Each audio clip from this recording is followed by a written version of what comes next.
for upcoming sales. And tune in every Tuesday at 11:20 a.m. on WOCA and learn how the team can help you. Broadcasting from the Paddock Mall Studios, this is WOCA, Ocala, Gainesville, The Villages, 1370 AM, 96.3 FM, The Source.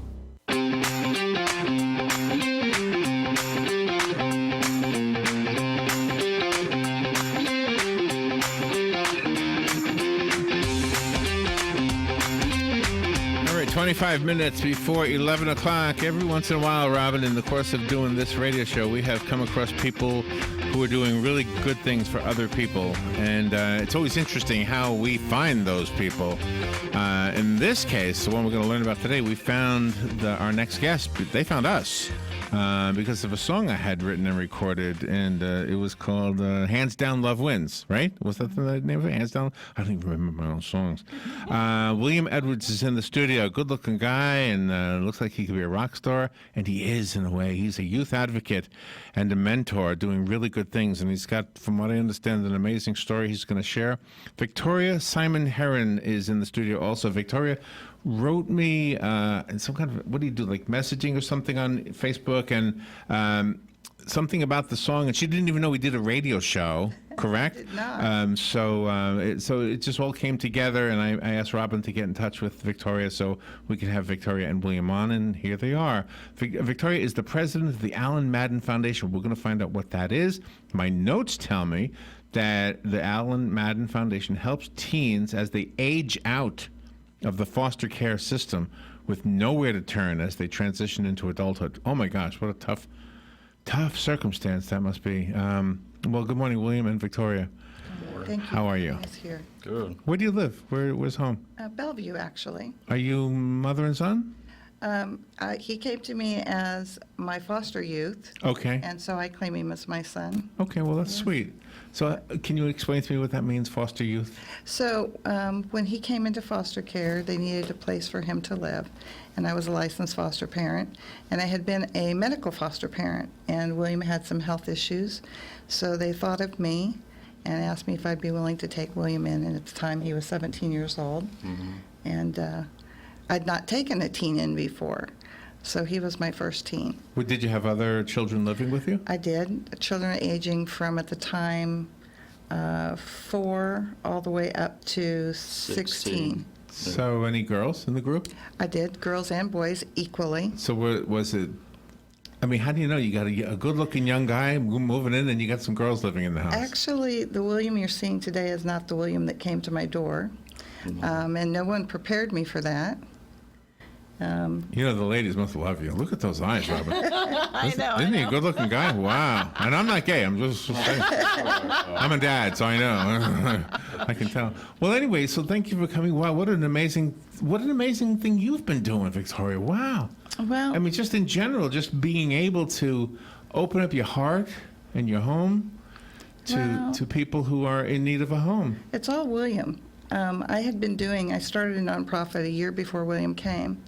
And then when I met William, the transformation in his life, if you've ever seen anyone that was gothic, very dark, that was William. And through his transformation in our home, he taught us a lot, and he grew this program. The Alan Madden program. He grew the Alan Madden So Foundation. tell me about that. Who wants to talk about that? Who is Alan Madden? Okay, so Alan Madden was a little boy who died 30 plus years ago in the foster care system. 30 plus. Wow. So wow. I think he was 5 years old at the time.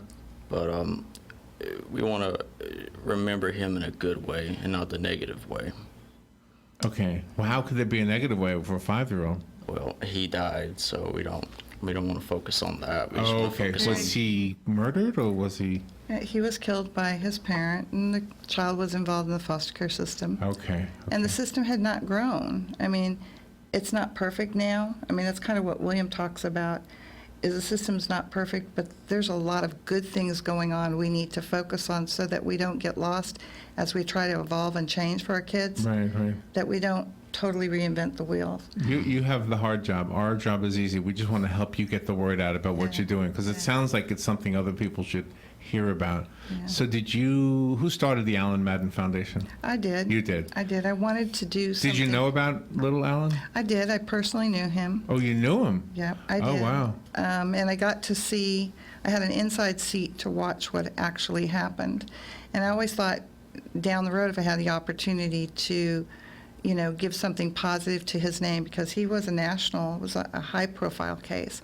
If I could take and make this now something good, that he could be remembered for across the country, I wanted to do that. Didn't know how. I after meeting William, I kind of changed the direction of the organization to work with hard-to-place kids, because somehow I was able to connect with them. I don't know really how, but maybe they taught me and I was willing to listen. William, I want to ask you something. Victoria mentioned, do you refer to her as Victoria or Mom? How do you refer to Ma. Ma? Yeah, Ma. Ma said Yeah, pretty much.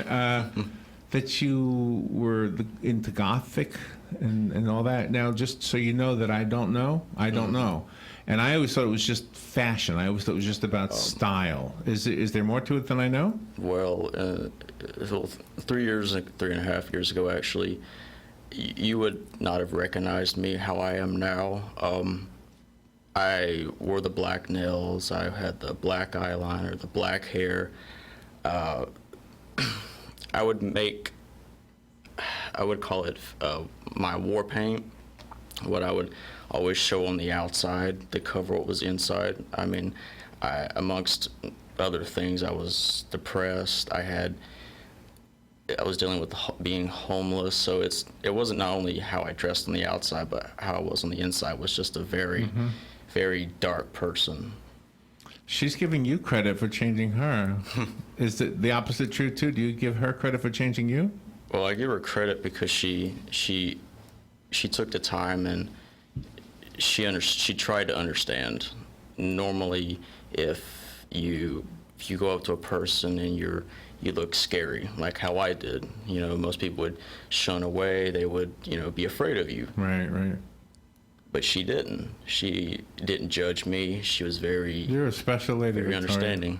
I know you're going to be humble every time I say that, but I can see it so clearly. I don't mean to interrupt, but I was more scared of her than she was scared of me. Isn't that interesting? Yeah. That's interesting. Yeah, because I didn't know how to take that. How old are you now? 20. So this is 3 years ago. So in 3 years, you've transformed. Was there one thing that helped you? Can I ask you, before you tell me what transformed you, what took place the first 17 years of your life? What happened? Well, let's start at the age of 8. So at the age of 8, I was diagnosed with type 1 diabetes. Shortly after that, my parents divorced, and then the homelessness started to set in. You didn't end up with either parent? Well, it was on and off. My father he was never there. So I stayed with my mother, and then it was just, we were Here, homeless. in Marion County? No, I'm originally from North Carolina. From North Carolina, okay. So up until I was 15, then we moved to Florida, but we were still homeless. Homeless meaning On the street. Living on the street. Right. Where did you sleep? Outside, Like in a park or something? more or less, or if there was a domestic violence shelter. What do you think would have changed all that for you at that time? What could have happened? I have no idea. Somebody could have stepped in. Well, I mean, I always not wonder, many like, people would.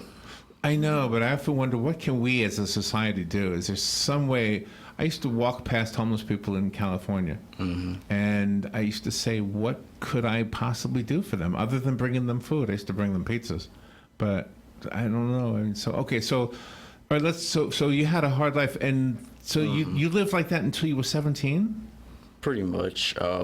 Even throughout all of that, my only way to get food and kind of a safe haven was the schools. So when I went to one of the schools in Marion County, I was able to get food, and that's where I was. With your song, talking about famine, I can relate to that because I struggled for food and I struggled for medicine, and I got all of that from the school. I had very understanding and helpful people from there. The fact that the song got your attention is amazing to me. How'd you find? Are you a musician? I am. Okay, so music is an interest. So that's your God-given talent, is music? I like to think so, yes. I mean, music's very... It was there for me when I could not find the words to say. Share with him why, because there was another piece after the homelessness, something happened to you. Okay. So, on my 17th birthday, my mother sold me to a man for $50 and 2 packs of cigarettes. Oh. And it turns out he was a human trafficker. And I was in the hospital a lot because of my diabetes not being managed. I didn't have medicine that I needed. And luckily for that, a CPI had picked up on me, and later she found me and took me out of that situation. What's a CPI? Child Protective Investigator. Yeah. Okay, thank you. Acronyms, I'm sorry. But she found me, and she removed me from that situation, which I'm very, very lucky that she found me. Wow, how long did that last? It was actually your 16th birthday, I believe, William. So it was So a year. it was a year, a whole year. Okay. Yeah. Oh my gosh. So for 1 year, you're in Yeah. hell. And plus, the true family that I really had were the gangs that I ran with. So they were all that I knew. Where did they come from? Marion County. Just were they other homeless people? Or? No, it was completely just the gangs. We're talking about the real gangs, the drugs, the guns. Oh, yeah. Did you get involved in any crimes? I was on a watch list, but pretty much, I guess I can say that much. He got out of it before. Luckily, How did you learn to trust? that took a very, very long time. And what led us to here in his song, correct? Yeah. I mean, meeting her for the first time was, as I said, scary because I didn't trust people. I didn't know if I could trust her or not, let alone a doctor. But with her understanding and just having this community, this church community that we also had around us, they just kind of wrapped their arms around me. And I felt okay, but it still took me a while, very long while, to start learning how to trust. Tell me about the church community. Is there a church name that we can say, or Well, is it just religion in general, or is there a specific congregation? well, the church community mostly. We did music. You know, William couldn't really talk to us. So I had been doing music for a year before. You're a musician too? Well, I don't know if I'm a musician, but I support kids because I see how much it changes You're a their beautiful life. lady. You are unbelievable. And so that's where the CPI, this is why it's so important that we all realize our key roles are working together. The CPI advocated for William to come to my home, and I had actually turned it down several times. He had a guitar. You So taught that- yourself? On and off, yeah. So it was the music that started to get him to change and talk. Yeah. And it was Guitar Center, and this is your story again. Okay, so Guitar Center helped you out? Yeah, I mean, music is very therapeutic, and a lot of those people at Guitar Center, you know, they play music and they have this certain, it just brings people together. I mean, I was able to find words with music, so. Do you know what's kind of weird and somewhat ironic, and I want you to address what I'm about to say. Okay. A lot of times, pop music or rock music might influence a young listener to go the wrong way, Right. to go down the wrong road. It's really true. Did music do that to you, or did music take you the right way? Because that can happen too. I mean, you mentioned the song. I'm hoping my song helped you go the right way. Well, your song did. I mean, I guess it depends on who you are. I mean, music was a gateway for me. So in the past, I had it kept me in a certain area in my life. and then, I mean, I listen to a wide range of music now. Anything from Dean Martin to the Bee Gees, for instance. I don't listen to the negativity. I don't listen to negative songs. Sure, yeah. I mean, your song is, as I said, it's very, very touching and very beautiful. So I guess it depends on what songs you listen to. So I was going to ask you about a pivotal moment. What happened? Was there a pivotal moment, or was it a gradual thing? Were you being exposed to like sermons in the church environment? Was it the people in the congregation? And is it an actual congregation we're talking about? Yeah. Down in Bellevue? Yeah. Well, actually, all over Ocala. I mean, he's been in most of the churches here in Ocala, as well as down in Bellevue, and So I wrapped my family around him. My kids that live in my home were all foster kids that I adopted, and then some I hadn't adopted. And we're very much into music, and so the kids would go and perform music. And so we would bring William along. William, do you sing and play? Well, not at the same time, but I do sing. I haven't gotten that good yet, but I do sing. Do you have a guitar? I have two. Okay. I have an Ez Electric and a Gibson acoustic. Okay, well, good. Good for you. When you see other youth, since you're a youth advocate, can you sort of tell the youth that might be having problems and try to help them and steer them in the direction of the foundation? I mean, I can relate quite well to other troubled youth. I mean, that they might listen to me a lot more than they'd listen to someone else because I know what they went through. I mean, they still have their guard up in their wall, but because I guess I was able to sit there and evolve and get better, then that sparks a change for them. Do you still have a wall sometimes? I still have my issues. I mean, I do struggle with PTSD and anxiety and depression, but I'm working on it. I'm getting better, and it does take time. There is so much you could be doing that would be good. You are the perfect candidate to be doing what you're doing right now. I can just see a really beautiful future for you helping out, just as you have, Victoria. The idea of the two of you coming together is truly divine. There's got to be a God when you see stories like this.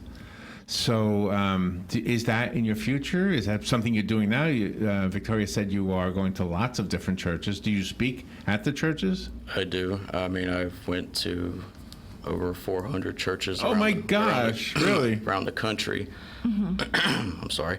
And I have spoken in front of thousands of people. But that'll still always be something I'm very passionate about doing. He likes to share his testimony. Do you have young people who are not sharing what they went through, finally coming out and talking about it because they see one Little by little. Presentation? Little by little. How does that make you feel? Well, it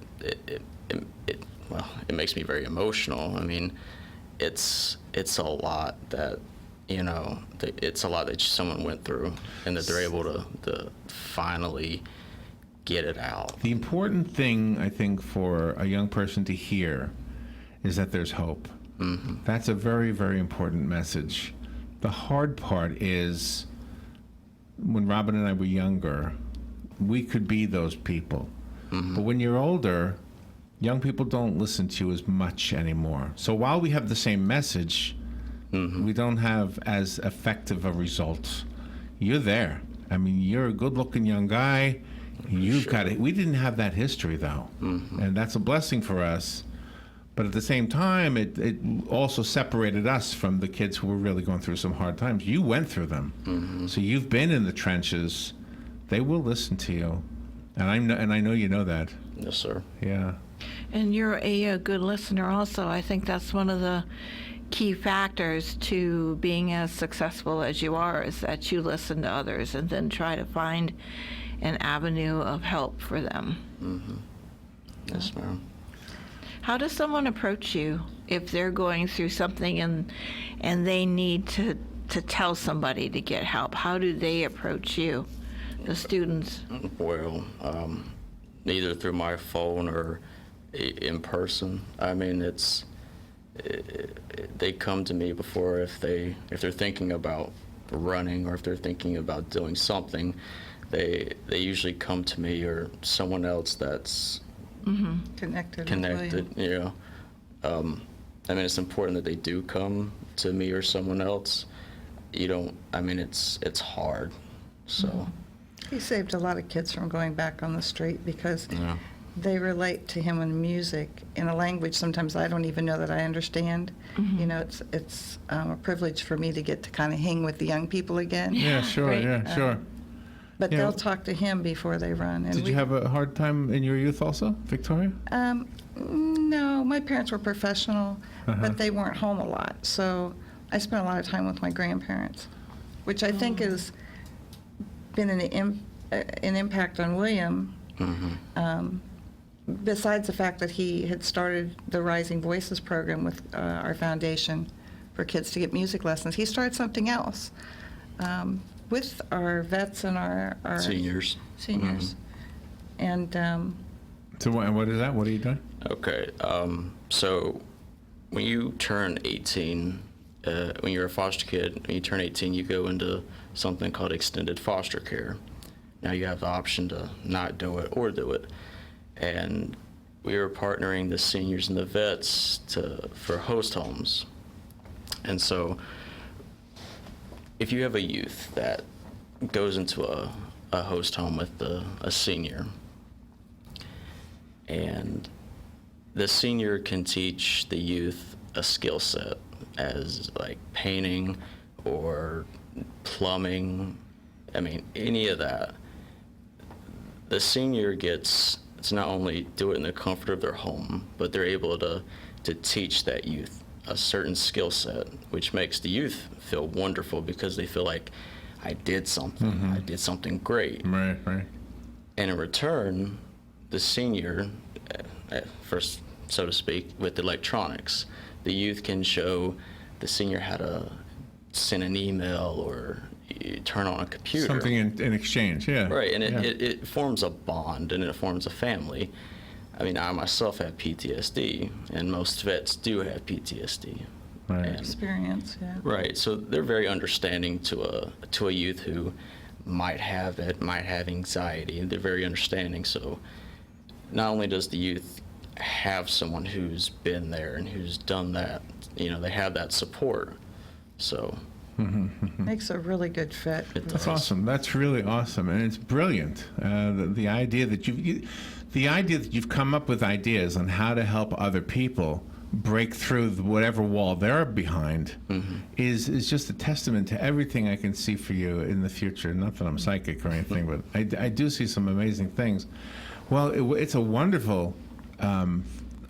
It's wonderful that you two got together. I'm so happy that you came in. I'm so glad one of my songs is somehow involved with this. And so where do you see yourself going from here? And how can we help? Maybe that's a good question, too. Well, where do I start? Okay, so we'd like to sit there and get the word out about the free music lessons and then the free instruments with the Guitar Center. If you're a youth, at-risk youth, or kinship care, you can go to any Guitar Center, ask for the lessons lead, or go on the website and get the phone number, which I don't know if you want me to give the phone number. Absolutely, yeah, put it out. Okay. So the phone number is 352-470-4517, and you would be speaking with Victoria herself. You fill out the application, and then you can start it. It does take a little bit of a process, but When you say music lessons, is it limited to guitar, or is it? Guitar, piano, bass, drums, violin. So who's the teacher? Oh, there's the lessons. Oh, so the people you were just naming. Guitar Center. Yeah, Guitar Center Center. group. Yeah, Big so partner. So how do they do it He for did that. free? How do you not get compensated for that? Well, that's more of a you question. Generosity of yeah. hearts. So, along William's path, he made some very good friends in Gainesville at Shands, psychiatrists, psychologists, some individuals that really believed in William and saw the transformation that music made for him and experience with church and some of the older people. And so we applied for a grant, and we have a very good grant. It's solid for 3 years, and we need to use it. And this grant allows us to pay for the lessons. Okay. And Guitar Center has been so gracious that they have reduced it so this money can even do so much more good. That's awesome. So they opened it up to every Guitar Center in the country, and the partnerships with Chris, what's Chris's name, from over here? Wonderful guy, so supportive. Not Chris Shaw. Riles.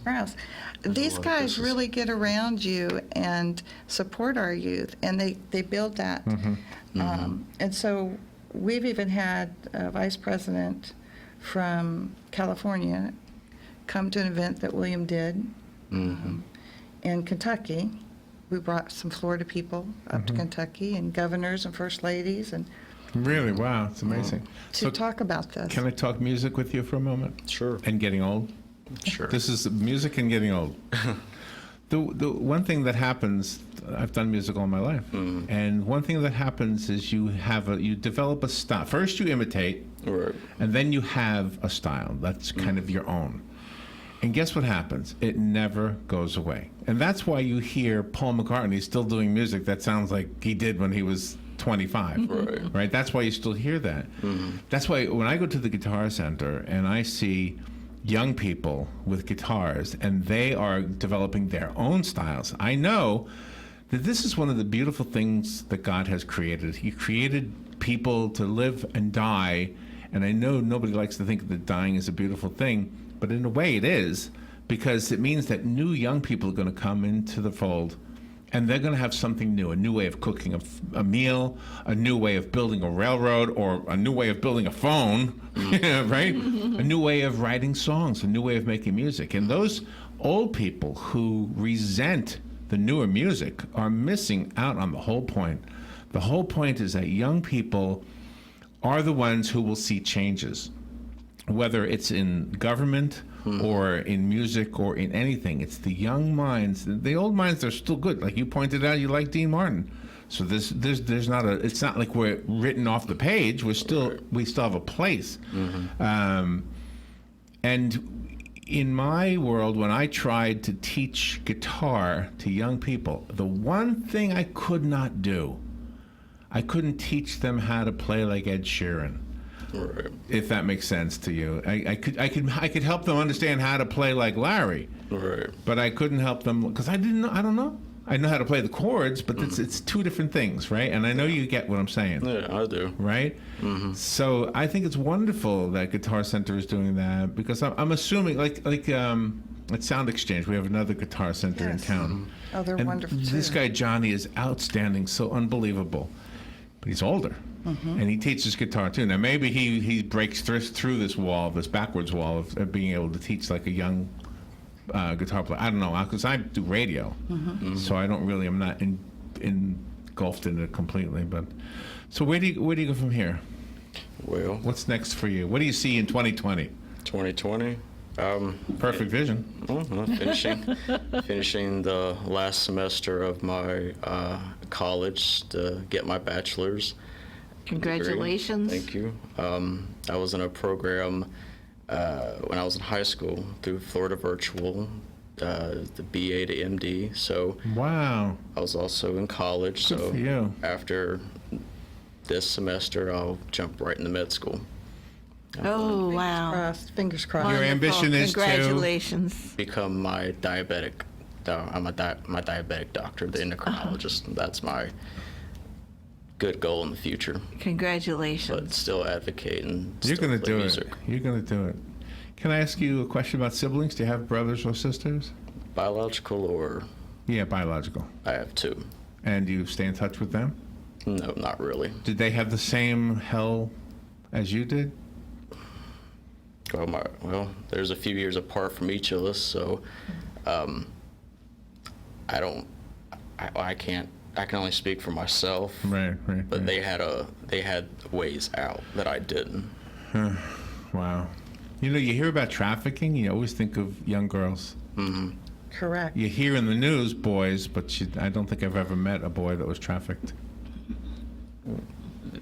Oh Lord, this is a big thing. Most guys will not go out there and say what happened. It's very rare that you'll find a young man or just this like Right. how Right. most women come out. They talk about it, but most Right. guys do not. Right. That is a really big thing that they do not. Wow. What happened to the pig who took the 50? Well, paid the 50? I don't think they've ever resolved that, have they? I don't know. Wow. Well, God knows. I believe in God, and that's right. Robin says God knows. So That's right. there's If something. if parents are listening and they're having issues with their children who may be juniors or seniors in high school, can they contact you, Victoria, at the foundation Absolutely. we and will do. speak to you? Yep. And then they can have their students or their children, you can arrange some kind of meeting or something with William Yep. to try to mentor that child. We do. We have, William comes alongside the child, and we have adults that come alongside the parents, and we actually work with a psychiatrist and a psychologist. So it's not just us trying to wing it. We've got some professionals to help us. You know what you've done for us? Every year, at the last day of the year, which is tomorrow, we kind of go through the interviews of the year. We try to decide which one was the best. This is it. Thank you. This is the best interview of the whole year. Hands down. Right here. It is. Hands down. Yeah. Hands down, love sure. wins. But we need your song. What do you William is need my wonderful. song for? How can you use the song? We would love to sit there and be able to play it at the DCF Summit for course. 2020, and we would also love for you to be there. We'd like you to join us. Yeah. Where is that going to be? I'm not sure where they're doing it this year yet. No idea. They just did the last one. A few years ago, we partnered with a gentleman by the name of Kurt Kelly. He actually wrote Kurt? the song. Yeah, he wrote it with I think some friends he had in Nashville, and the band at that time was called Next Gen. And what song is that? And oh my goodness, Kurt, the former, what was He's he? a politician. School board member? Yeah. Oh yeah, we knew him since he was a Senator. little boy on his Yes. Used to buy Christmas trees mom and from his dad's father. Christmas he tree is farm. so Yeah. talented. Besides the fact that he's a politician, besides the fact No, I know he's a nice guy. he's I know. but he's a talented musician. Yes, he is. And that is where the partnership started before I met William. And so he came along and supported our youth, and we performed at the DCF Summit. Yeah, Kurt was one of he created a bill that protected dating, the girls who were being dated. I can't remember the name of his bill, but if you were married to a guy, you could be protected from the man.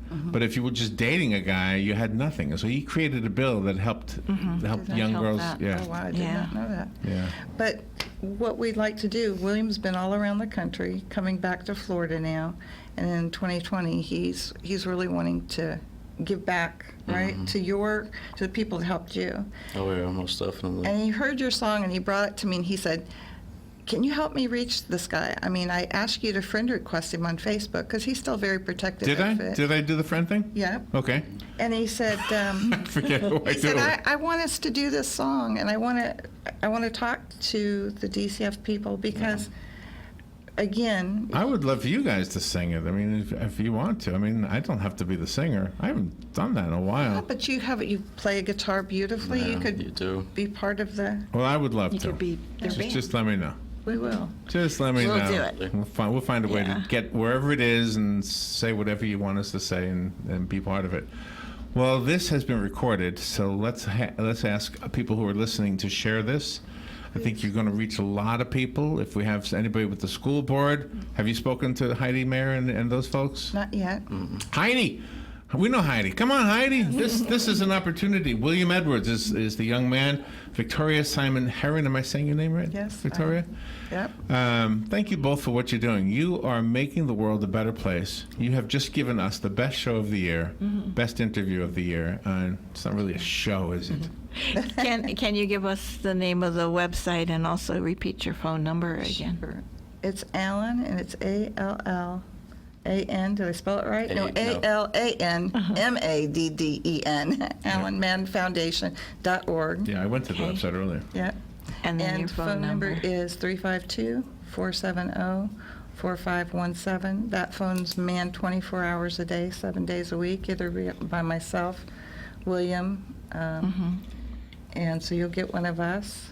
And we would love to put some instruments and get some kids started in lessons and Most definitely. support. And if you have someone out there that's a veteran that would like to help one of our youth, and they get taken care of too. We don't just ask them to help our kids. The owner of this radio station is the president of Vets Helping Vets. Oh, well, we need to connect with him. So, yeah, his name is Joe Martone. He's not here today, but He'll be back Friday. yeah. So we'll make sure we let him and Hank Whittier started Vets Helping Vets. Wow. I don't know if you know those guys. I don't. Walk into the building and say, "Hey, how you doing? Where's Hank?" Yeah. I don't think he's there today, but do you know where I'm talking about? It used to be a bowling alley. Yes. It's right next to Yes, I the do know library. exactly. Yeah. Yeah, that's those are the nicest guys. Wonderful. They would love to help out. They make the difference. They really do, because so many of these kids come with PTSD. And as a foster parent, when I dealt with it before, I thought, oh, my kid's being obnoxious, being a brat, acting out. That's not it at all. They're just dealing with their own kind of pain and hurt. And when some of them melt down or blow up, or, I mean, William went down in a grocery store, Publix grocery store, and it was Bellevue. The manager there's named Shelton. What a human being he was. He could have made that situation really bad. This was several years ago. Yeah. But instead, he just kind of skirted people away as he got himself together. And it was all because I had walked into another aisle, and he was left alone in that aisle. Oh my gosh. So they get the trauma piece of that. They really can speak to it and help in a way that I'm not sure foster parents are yet equipped with, but we're working on it. You know, William, I want be you sure. to use, I want to use my song for a second to tell you this. First of all, you are loved. I can tell it already. And sir. if nothing else, just believe in your heart that God loves you. But you know, in the song it says, "In the end, hands down, love wins." I believe that's true, but I also believe it's true that you don't have to wait till the end. It can happen right now, way, way before the end. It's the end of hell for you, Yeah. but the beginning of life. And so thank you for what you're doing. Thank you. Thank you. Got a cough, huh? I'm sorry. It's okay, it's okay, it's okay. We'll be sure to tell Hank about this Please. from Vets Helping Vets. We'll get in touch with him. All right, best interview of the year. William Edwards, Victoria Simon-Herrin, Happy New Year. Thank you for what you're doing. You're a beautiful lady, Victoria. Thank you. Thank you so much for what you're doing. William, you're an amazing guy. An Outstanding. amazing guy. You have gone through more hell than most people. Most people I know. And you've probably met the ones who actually have also gone through hell. So, all right, we will take a little break and we'll be right back. This is The Source, WOCA Ocala.